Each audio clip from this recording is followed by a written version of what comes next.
All right, so you want to know about China's 6th-gen fighters, right? And if they could actually beat the U.S., like really get those next-gen warplanes up in the air first. We've got some really interesting stuff to look at here. Yeah. From a U.S. Air Force official and some deep analysis, like really deep analysis from an expert on Chinese military aviation.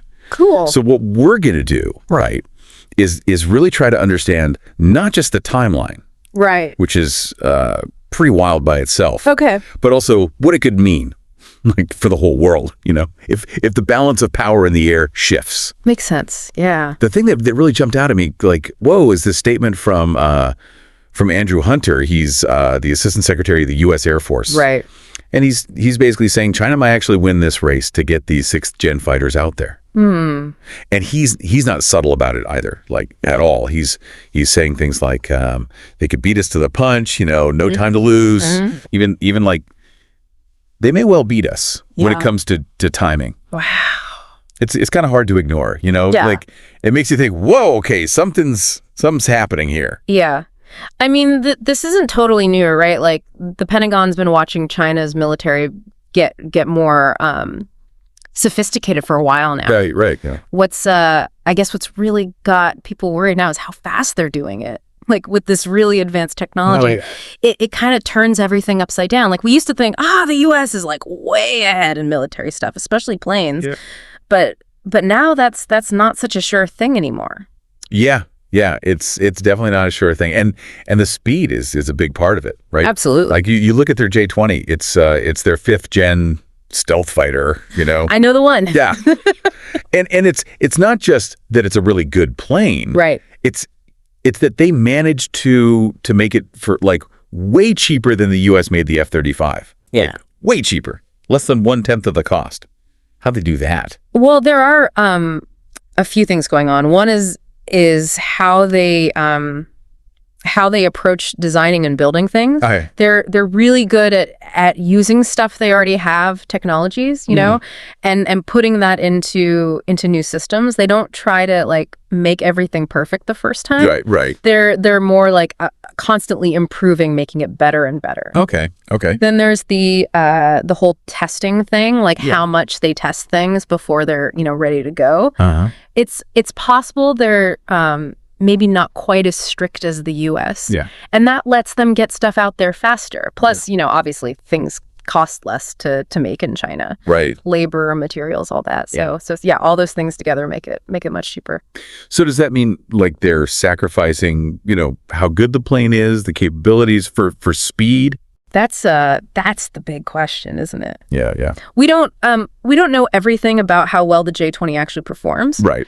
But it's definitely good enough to make the U.S., you know, stop and think. Okay. It seems like China's like they're willing to maybe have the planes be a little less powerful as long as they can get them out there fast. Right.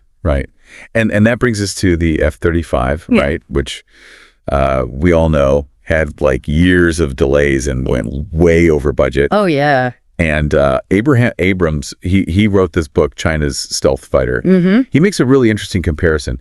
He says the F-35, even though it was based on the F-22, which already existed, right, it still took like 15 years to even be kind of sort of ready to use. 15 years? 15 years. That's a long time when it comes to military tech, you know? It is. Especially when you compare it to the J-20, which like they had it flying around 6 years after they started and it was ready to go. Wow. That's crazy fast. Yeah. Especially because it was their like first try at a 5th-gen fighter. Yeah. So taking all that into account, here's where it gets like really interesting, right? If China keeps developing stuff at that speed, their 6th-gen fighters could be out there like actually being used around 2030. But the U.S. program, the NGAD, that's next generation air dominance. Right. That's not supposed to be ready until closer to 2040. So like a 10-year gap. A 10-year gap potentially. Wow, that brings up some serious questions. Yeah. Like what happens if if China actually does get control of the skies with these 6th gen fighters, Right. we're not just talking about, some cool new planes. Yeah. These 6th gen fighters, they're supposed to be like totally different. They could have AI, they could fly really, really fast, maybe even hypersonic. Right. They could have like energy weapons, stuff like that. Yeah.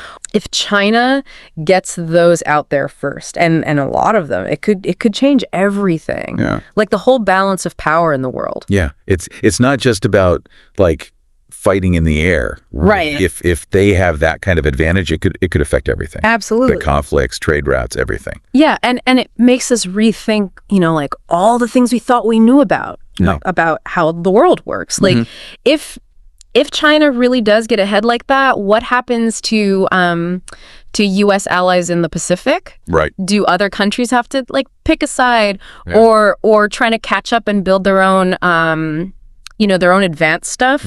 These are big questions we need to like start thinking about now. Yeah, definitely a lot to think about.